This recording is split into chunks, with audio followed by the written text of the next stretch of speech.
This month I found and purchased a holy grail item for my Sega Mega Drive collection. It's this, the Mega CD Karaoke add-on. I'm going to give you a tour of this device. We're going to unbox it, see what it does. I'll give you a look around it. We're also going to look at a ton of extra games that I picked up this month for my collection. My name's Mike, and this is the Retro Gamer Boy Show.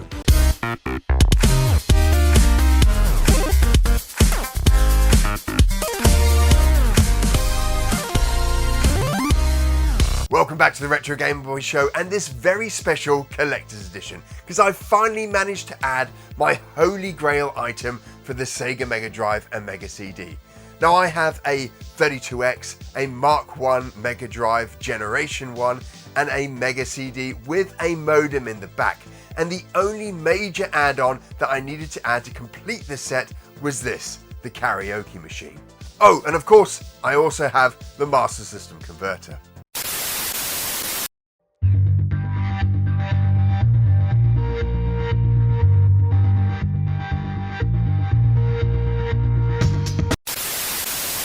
Now trying to find one has been pretty hard because this is a scarce item to get hold of.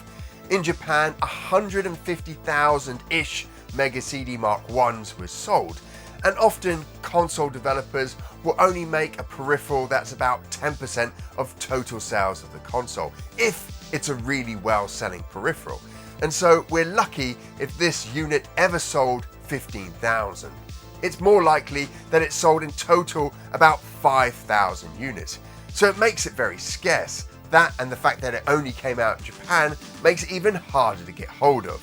Now this add-on is probably the most expensive add-on that you can get for your Mega CD and Mega Drive Mark I. It retails between £800 and £1,000 and comes up maybe once or twice a year on eBay or in the public domain. Now the first thing I learnt about the Mega CD Karaoke is that on the main interface screen for the Mega CD, that CDG doesn't stand for CD game like I always thought it did.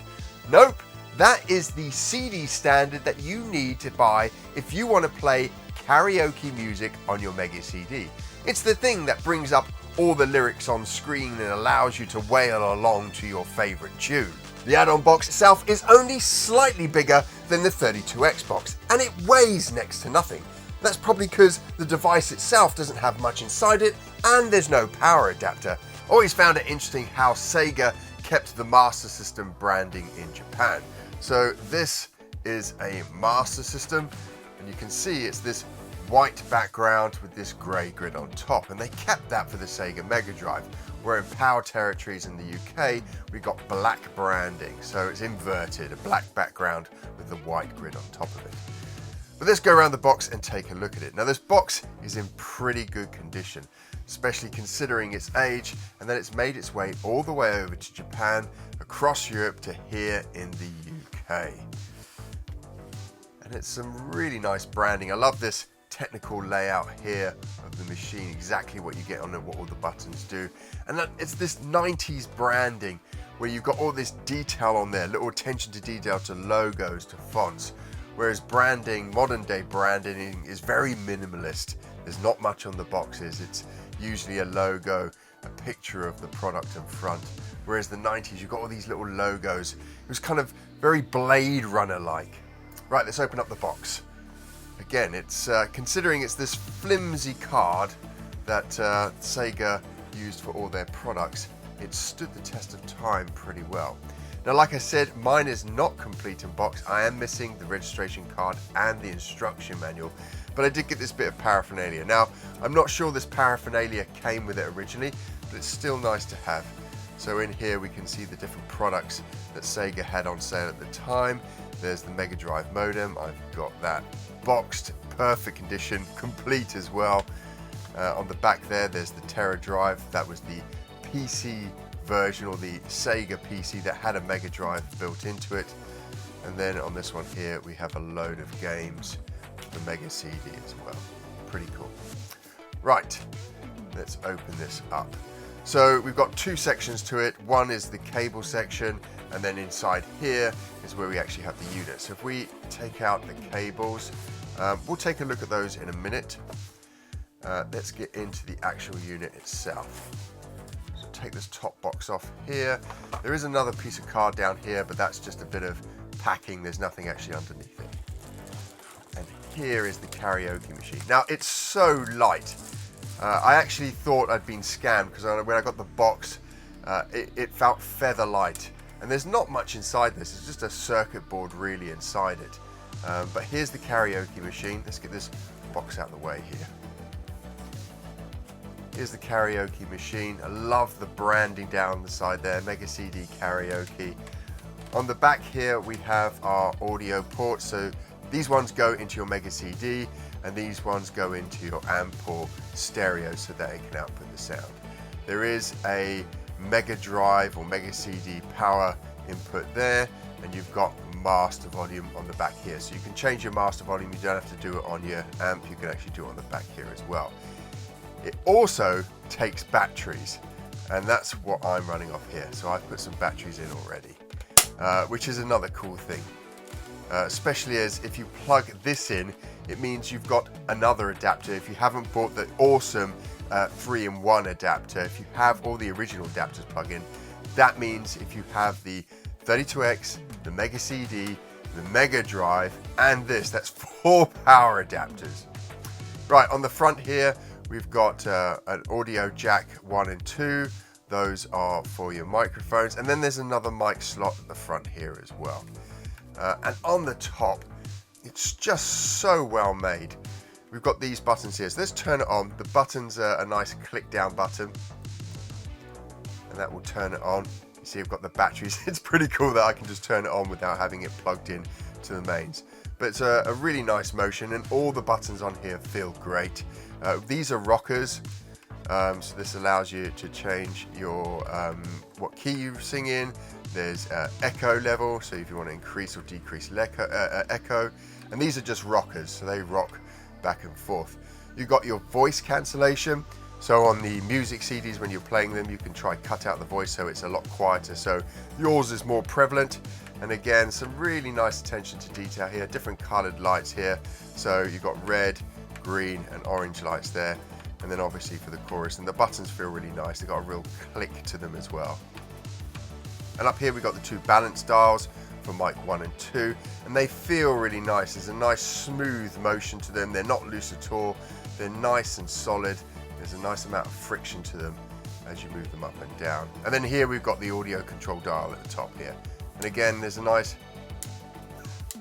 click there, and it feels great just moving that around there. So a really, really well designed piece of plastic add-on for the Sega Mega Drive there. All these buttons feel great. Very, very, very tactile.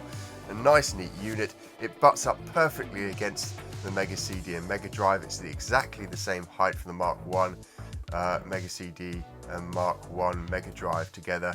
Sits perfectly next to it. It's a lovely little unit. And then inside here we've got the microphone and other bits. So we just take these tabs off here.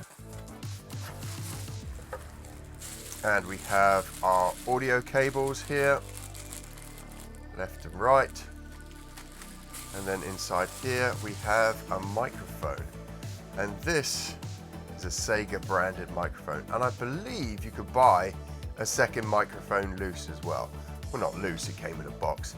I'd love to get my hands on one of those, but I haven't seen one of those at all. But there is the Sega branded microphone. When you switch it on, you've got that little red marker that goes up. It's not actually a light, it's just a bit of plastic that's peeking up through a gap there. You can see it there. And again, just a nice little motion. But overall, this unit is extremely well built, really well built. And that's my general impression of the Mega Drive and Mega CD Mark 1 as well. Really nicely built, classic 90s gaming plastic.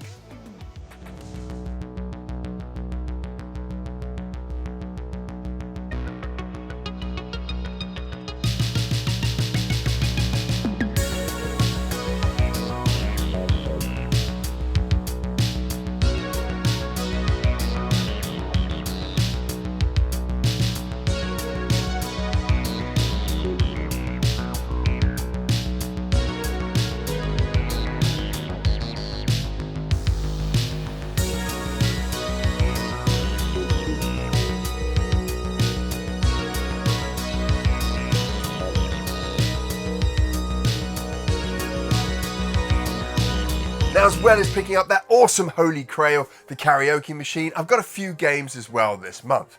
First up, we've got this, the RPG 𝗴𝗺𝗶𝗴𝗲. It's an interesting game, this one. Its game mechanic is kind of like if Pac-Man was an RPG. So you use the directional buttons to move around the world, but you also use the directional buttons to engage in combat. And then the only time you use face buttons, from what I can tell, is when you press A to pick up something or C to navigate through the menus. It's graphically not very impressive. The gameplay is super simple, and while there's some RPG elements to it, it's super light. But I have only played the first dungeon. I haven't really got deep into the game yet, so I'll give it a little bit more time, but from what I've seen so far, a little underwhelming. Next up, Jack Nicklaus Power Challenge Golf. Accolade eventually got into plastic boxes. They're responsible for the majority of cardboard boxes in the PAL territory, and this is their first generation plastic box. Nothing special, hasn't got their name on it, quite cheap to put together. Now, Power Challenge is not a great golf game. In fact, it was really painful to play because every time you move from the left to right to angle your ball, the screen refreshes. And it's just so annoying, to the point where you just don't want to move your club left or right because the screen will have to refresh. Another football game makes it into the collection. This time it's Total Football. This is not a bad looking game. It actually looks quite good for a football game. The audio design is really good as well. The gameplay mechanics aren't that great. It's a very arcadey football type game with a slide tackle that seems to go halfway across the pitch, but I found it really hard to keep hold of the ball for any length of time.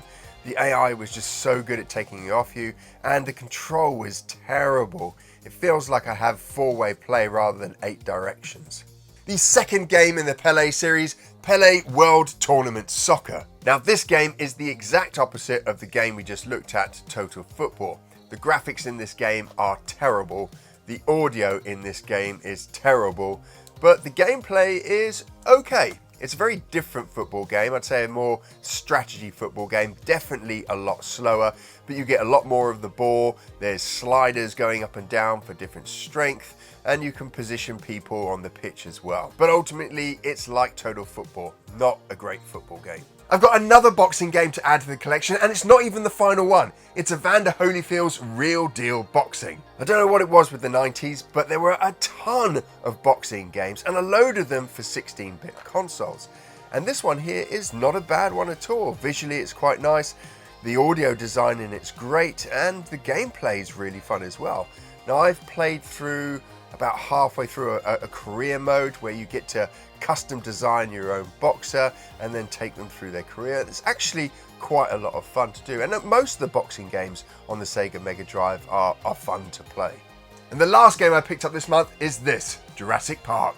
Now, I haven't had a huge amount of time with Jurassic Park. I think I've played through the first 2 levels, maybe 20 minutes of the game, and it's an okay game. Visually, it's this distressed pixel look where it's a kind of mix between digitized art and pixel art as well.